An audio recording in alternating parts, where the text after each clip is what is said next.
कहाँ आ गए मार्क्स? इतना टाइम नहीं है बस।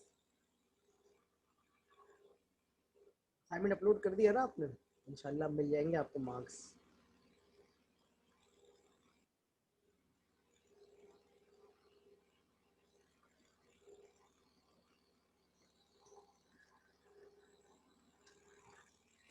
कौन से असाइनमेंट के मार्क्स आ गए? कोई और कोर्स पढ़ रहे हो उसकी बात कर रहे हो आप?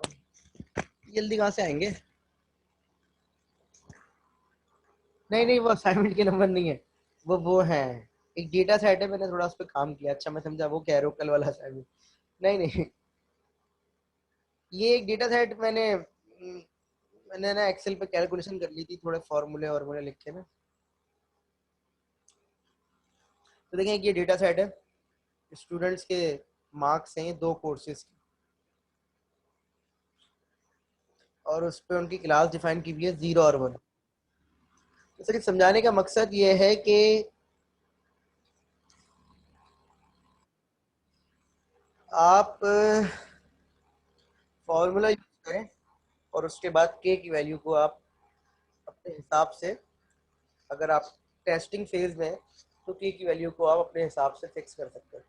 इन दी एंड होगा ये कि आप जब टेस्टिंग कर लेंगे तो आप जब के नियरेस्ट नेबर एल्गोरिथम किसी डेटा सेट पे लगाएंगे तो आप ये कह सकते हैं कि के की वैल्यू 5 पे इतनी एक्यूरेसी आ रही थी।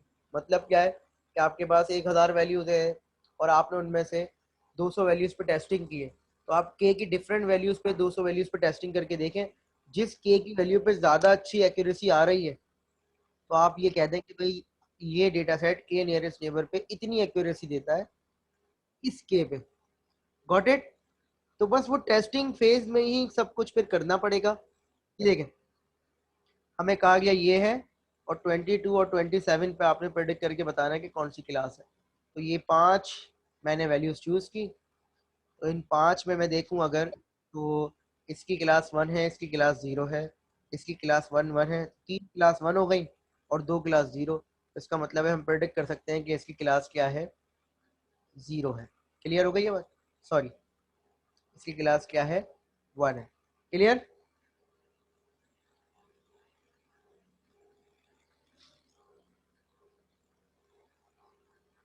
कोई भी सवाल हो ना यहाँ तक तो पूछ लीजिए, सवाल हो यहाँ तक पूछ लीजिए।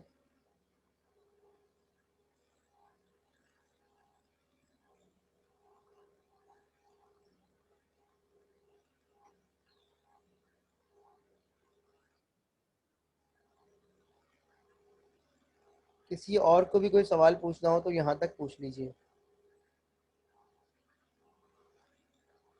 अच्छा देखिए, आपको ना एक असाइनमेंट इसलिए दिया गया था लास्ट क्लास में कि आप ना खुद से भी बहुत सारी चीज़ों को एक्सप्लोर करें। तो एक एक जानबूझ के ना एक चीज़ उस क्वेश्चन में, उस सवाल में ऐसी थी कि जो डेटा सेट में आप लॉजिस्टिक लगाते तो वो एरर देता। मैं बात कर रहा हूँ सैलरी वाले कॉलम की। क्या ये बात सही है? सैलरी वाले कॉलम में मीडियम, लो और हाई था, तो वो जानबूझ के दिया गया था कि ताकि थोड़ा सा चीज़ों को एक्सप्लोर करें आप। बिल्कुल ऐसा ही है बेटा, बिल्कुल ऐसा ही है। तो आपके पास बहुत सारे तरीके थे, मैं आपको सॉल्यूशन तो दे ही दूंगा एक हफ्ते में उस असाइनमेंट का, वो आप खुद भी रन कर लीजिएगा। होता ये है कि जब इस तरह का डेटा सेट होता है बेटा, तो हम ये करते हैं कि इनकोड कर सकते हैं, बहुत सारी तरीके हो सकते हैं। हम सैलरी के ही 3 कॉलम बना सकते थे। अच्छा, ये जो मैं कह रहा हूँ ना ये काम एक एक लाइन में हो जाएगा, लेकिन मैं आपको एक्सप्लेन कर रहा हूँ। हम सैलरी के ही 3 कॉलम बना सकते थे। एक कॉलम को कहते हैं सैलरी मीडियम, एक कॉलम को कहते हैं सैलरी हाई, और एक कॉलम को कहते हैं salary low. For first person, for first employ, हमारे पास सैलरी के 3, हर एम्प्लॉय के लिए सैलरी के 3 कॉलम होते हैं। मतलब वो एक कॉलम अब 3 कॉलम से रिप्लेस हो जाता। समझ रहे हैं ये बात? मैं एक तरीका बता रहा हूँ, आपने किसी और तरीके से किया हो अच्छी बात है, मैं आपको एक तरीका बता रहा हूँ। हर एम्प्लॉय के लिए एक कॉलम 3 कॉलम से रिप्लेस हो जाता। और अब फर्ज कर ले फर्स्ट एम्प्लॉय की सैलरी लिखी हुई थी मीडियम, तो उसके बाकी 2 जो कॉलम है उसमें 0 आ जाता और मीडियम वाले कॉलम में 1 लिखा हुआ आ जाता। समझ रहे हैं आप मेरी बात?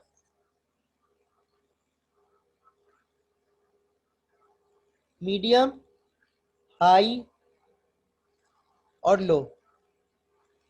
हाँ, गेट डमीज वेरिएबल का फंक्शन है, बिल्कुल ऐसा ही है। ठीक है, तो मीडियम, हाई, लो। अब फर्स्ट कर ले, फर्स्ट एम्प्लॉय की ओरिजिनल सैलरी मीडियम थी तो यहाँ 1 आएगा, यहाँ 0 0 आ जाएगा। सेकंड वाले में फर्स्ट कर ले उसकी सैलरी हाई थी तो यहाँ 0 आ जाएगा, यहाँ 1 आ जाएगा, यहाँ 0 आ जाएगा। क्या ये बात समझ रहे? तो उसामा जो फंक्शन बता रहे हैं, एक फंक्शन ये भी था गेट डमीज वेरिएबल के नाम से। ठीक है, तो वो सारा काम खुद कर लेता है, थोड़ा सा उसको एक्सप्लोर करें तो चीजों का अंदाजा होगा आपको। तो इतनी सारी वैरायटीज है, आप लोग ज्यादा यूज करते हैं, आप लोगों को ज्यादा अंदाजा है कि हर चीज की वैरायटी मौजूद है। बिल्कुल, अगर किसी और तरीके से किया है तो कोई मसला, किसी और तरीके से किया है वो भी मसला नहीं है, हमें तो एक्यूरेसी चाहिए, भाई इतनी सी बात है। ठीक है, तो खैर ये इसमें कोई सवाल है? यहाँ तक किसी का कोई सवाल है? अच्छा, मैं आपके सामने ना अपनी जुपिटर की स्क्रीन शेयर कर रहा हूँ। कोड नहीं करवा रहा मैं आज, लेकिन मैं आपको थोड़ा सा एक चीज का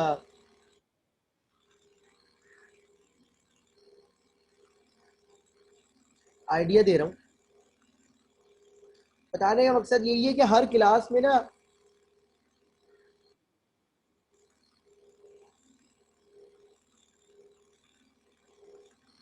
ये कि देखिए, आप लोगों को शायद पता होगा, ये मैंने एक डेटा सेट ना मैं उठा रहा हूँ उसका यूआरएल के जरिए। तो इस तरीके से भी आप ना डेटा सेट को उठा सकते हैं। मतलब आप चाहें तो किसी वेबसाइट से डायरेक्ट डेटा सेट को उठाना चाहें तो उसका यूआरएल दें और उसके नेम असाइन कर दें। देखिए, मैं भी डेटा सेट उठाता हूँ उसको, आप जस्ट आपकी अंडरस्टैंडिंग के लिए, मैं कुछ गलती हो गई है। अच्छा, मैंने पांडास वगैरह को इम्पोर्ट नहीं करवाया था।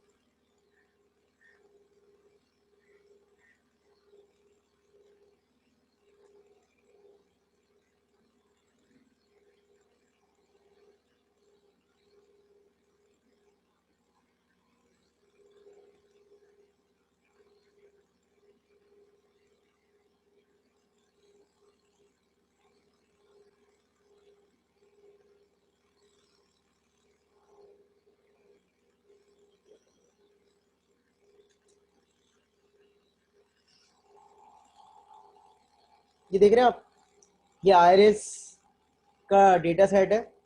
इसमें टोटल वैल्यूज तो शायद 150 है, 150/5। तो आपके पास 4 कॉलम गिवन है, 4 फीचर्स गिवन है, लेंथ गिवन है, विड्थ गिवन है, पेटल लेंथ गिवन है, पेटल विड्थ गिवन है। ये आयरिस, सेटोसा और कौन कौन सी है ये क्लासेस, ये भी बता देता हूँ मैं आपको। अगर मैं सारा डेटा सेट देखूँ तो इस पे मैं ना वो लगाऊंगा के नियरेस्ट नेबर। हमारे पास और भी डेटा सेट है लेकिन मैं इस पे लगाऊंगा।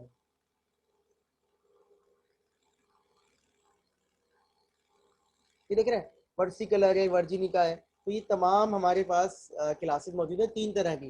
तो इस डेटा सेट के अंदर 3 क्लासेस मौजूद है।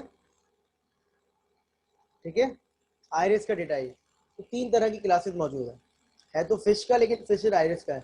तो सटोसा है, वर्सी कलर है, वर्जिनिका है। तो ये हमारे पास लेंथ गिवन है और विड्थ गिवन है, 4 फीचर्स गिवन है।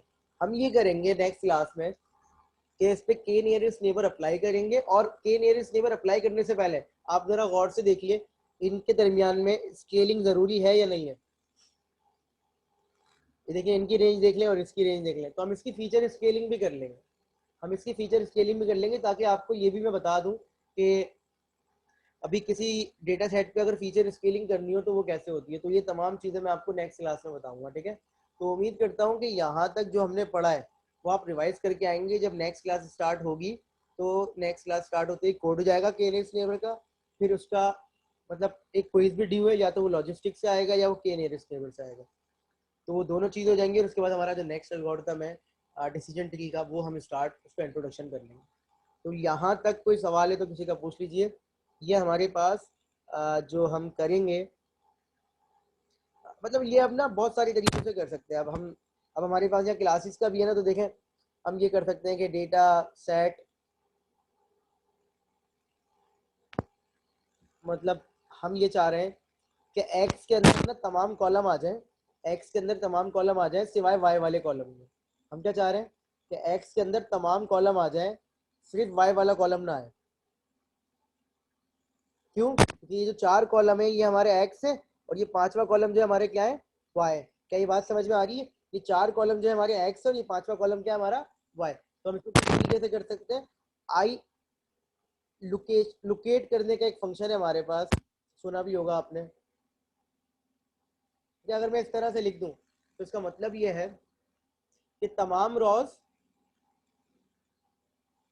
कहां से लेके कहां तक, -1 -1। जब मैं एंड वाली जगह पे -1 लिखता हूं, उसका मतलब ये होता है कि तमाम कॉलम चूज करने हैं, सिर्फ -1 का मतलब होता है एक छोड़ के, मतलब सेकंड लास्ट। मतलब अगर मैं लिखूं -2, अगर मैं लिखूं -2 तो इसका मतलब होगा लास्ट के 2 छोड़ दो। -1 है, इसका मतलब है लास्ट का 1 छोड़ दो। तो देखें जैसे मैं ये एंटर करूंगा तो ये देखें क्या हुआ। समझ में आया? ये बात समझ में आई?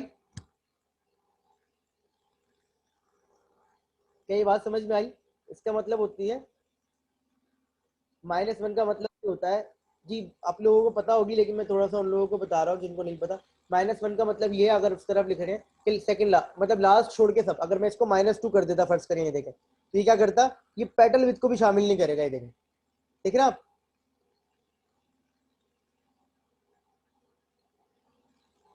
तो इसको मैं एक्स के अंदर शामिल कर रहा हूँ सबको, ये एक्स हो गया मेरा, ये मेरे फीचर्स हो गए, ठीक है, ये मेरा एक्स हो गया। और अगर मैं वाई के लिए बोलूँ तो वाई के लिए मुझे क्या चाहिए, वाई के लिए मुझे सिर्फ और सिर्फ क्या चाहिए सर, वाई के लिए मुझे ये पूरी चीज नहीं चाहिए, मुझे सिर्फ आखिरी कॉलम चाहिए। तो आखिरी कॉलम के लिए मैं उसका नंबर असाइन कर देता हूँ।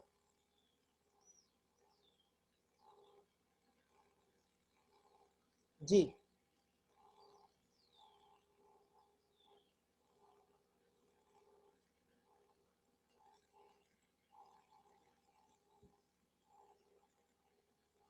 सही है भाई, ये मैंने स्पेसिफिक कॉलम का नंबर दे दिया। सही है शाबाश, तो ये वाई हो गया मेरा। क्लियर हो गई बात? तो एक्स और वाई हमारे बन गए। अब हम चाहें तो हम ये कर सकते हैं कि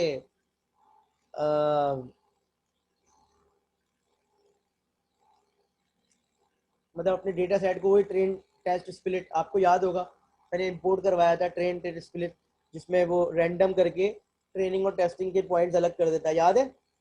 उसकी लाइब्रेरी का नाम क्या था, फ्रॉम एसक्यूएल। क्या करना था, इंपोर्ट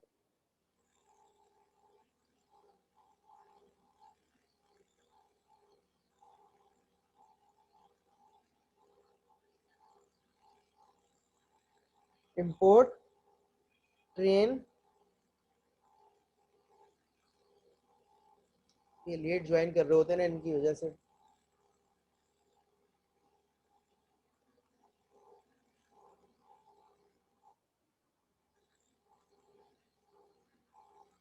ठीक है ना, क्या इंपोर्ट करवा दिया, ये करवा दिया इंपोर्ट। और अब हम क्या करेंगे, अब हमें पता है कि 4 चीजें रिटर्न करता है ये, ऐसा ही है। अच्छा ये डबल डबल हो गया,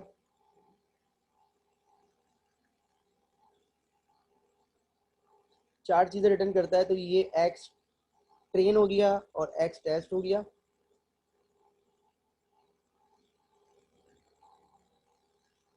4 चीजें रिटर्न करता है ना, तो 4 चीजें कौन कौन सी करता है, वाई ट्रेन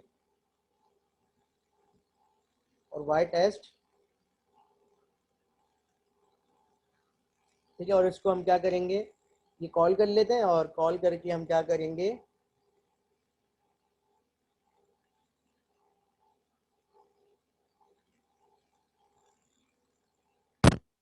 एक्स सेंड कर देते हैं इसके अंदर, वाई सेंड कर देते हैं, और क्या बताते हैं इसको, ट्रेनिंग का साइज बता देते हैं। तो वही करते हैं, 80-20 कर लेते हैं, ठीक है, 80-20 पे रख लेते हैं।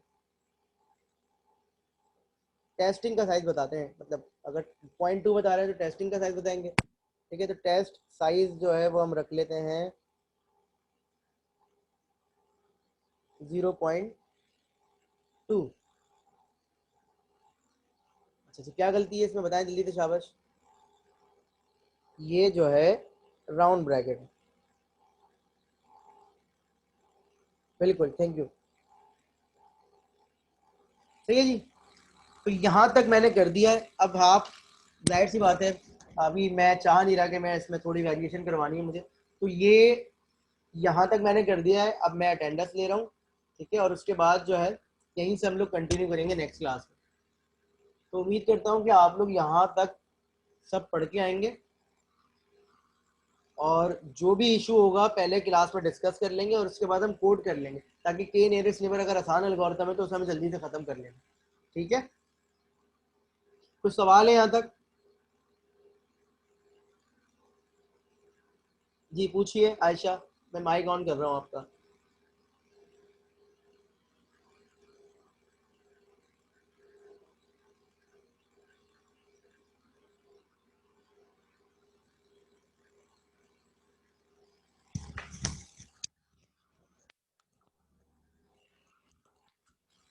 अस्सलाम सर। हाँ सर कल मैंने असाइनमेंट किया था तो उसमें मुझे कंफ्यूजन थी। मसला ये था कि आपने जैसे जो लीनियर रिग्रेशन में कराया था कि आपने 2 कॉलम ड्रॉप करवाए थे नीचे के और फिर उसी पे पूरा काम किया था आपने। तो मैंने कल ये चीज़ असाइनमेंट में इम्प्लीमेंट करी थी और मैंने जब उस पे 2 कॉलम्स को इम्प्लीमेंट करवाया तो वो एज इट इज़ हो गया जैसे आपने कराया था। लेकिन जब मैंने 3 पर वही काम इम्प्लीमेंट किया तो वो एरर दे रहा था और वो एरर मुझसे फिर रिजॉल्व नहीं हुआ। आधा घंटा लग गया मुझे उसमें। आप ये कह रही हैं कि मल्टीपल फीचर्स के लिए जब आपने काम किया है तो लॉजिस्टिक काम नहीं कर रहा, ये कह रही है? नहीं नहीं नहीं, जैसे आपने लीडर में करवाया था ना कि 2 कॉलम्स आपने अलग कर लिए थे नीचे, हाँ बेटा, कमीशन और नेजर साइज वाले, अगर आपको याद हो तो। जी जी याद है मुझे। तो मैंने उसी तरीके से इम्प्लीमेंट किया था और 2 पर तो वो हो गया था, लेकिन जब तीसरा मैंने ऐड कराया तो उस पे नहीं हुआ, वो एरर आ गया फिर। वो एरर और कुछ एरर और मुझे समझ होगा, नहीं आया कि वो क्या आ रहा क्योंकि था। एरर कुछ और होगा, क्योंकि मैं एक चीज़ पहले क्लियर कर दूं, क्योंकि पहले एक पॉइंट हमारा क्लियर हो जाए ना अगर, तो फिर हम एरर पे फोकस करेंगे। हमारा पॉइंट ये है कि लॉजिस्टिक रिग्रेशन का मॉडल, जो उसको आप इनपुट देंगे वो उस पर काम कर लेगा। अगर आप उसको वन वेरिएबल पे इनपुट दे रहे हैं तो वो उस पर काम कर लेगा। अगर आप मल्टीपल वेरिएबल के लिए इनपुट दे रहे हैं तो वो मल्टीपल वेरिएबल के लिए भी काम कर लेगा। इसका मतलब है लॉजिस्टिक रिग्रेशन की क्लास में कोई मसला नहीं है। पूरी हम्म। क्लास जो बैठी हुई है मुझे एक बात का जवाब देते, जिन जिन लोगों ने असाइनमेंट सबमिट किया है, कि क्या आपने जो क्वेश्चन नंबर 1 किया है उसमें आपने फीचर्स कितने नैरो किए हैं, मतलब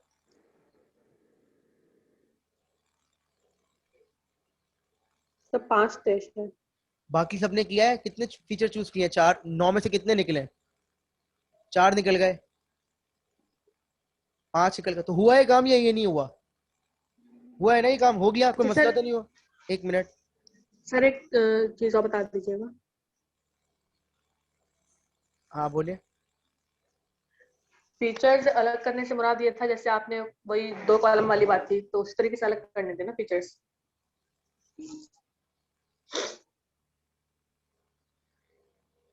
फीचर्स अलग करने से मतलब ये था, असाइनमेंट में बेटा मतलब ये था कि आपके पास 9 फीचर्स थे। कितने थे? 9। हम्म। हर फीचर इंपॉर्टेंट नहीं होता, तो आपने हम्म। कुछ ना कुछ एक्सप्लेनेटरी एनालिसिस करके ये बताना था कि ये फीचर इंपॉर्टेंट है, ये फीचर इंपॉर्टेंट नहीं है। जैसे सेटिस्फेक्शन लेवल है, वो बड़ा इंपॉर्टेंट फीचर था। मैंने आपको मीन निकाल हम्म। के दिखाया था क्लास में, और मैंने ये बोला था कि मीन निकाल के देखें, आपको क्लियरली दिख रहा होगा कि जो एम्प्लॉय छोड़ के जा रहे हैं उनकी परसेंटेज ज्यादा है, उनका मीन ज्यादा है, और जो एम्प्लॉय छोड़ के नहीं जा रहे उनका मीन कम है। तो ये एक अच्छा फीचर। हम्म। लेकिन अगर फर्ज कर हम्म। लें, एक फीचर था वर्क एक्सीडेंट, और उसमें कोई डिफरेंस नहीं है, जो छोड़ के जा रहे हैं वो भी वही नंबर आ रहा है, और जो काम कर रहे हैं उनका भी वही नंबर आ रहा है, तो आप वहां ये रीजन देते, रीजन कि सर ये फीचर हमने इसलिए चूज नहीं किया, ये फीचर हमने इसलिए चूज किया। समझ गए मेरी बात? नहीं वो तो मैं समझ गई सर। तो फिर आप मुझे बताएं क्या लेकिन किया। जैसे आपने जैसे वो वाली बात है कि इंजन साइज और क्वेश्चन वाला नीचे ड्रॉप डाउन कराया था उसमें तो 2 कॉलम्स। तो हमने जैसे अगर 5 फीचर फॉर सपोज चूज करने थे तो हम वही कोड की लाइन वही इम्प्लीमेंट करते जो हमने उसके 2 के लिए की थी। बिल्कुल ऐसा ही है। ठीक है, बस ये पूछना था। चलें ठीक है। चलें जी, मैं अटेंडेंस दे रहा हूँ।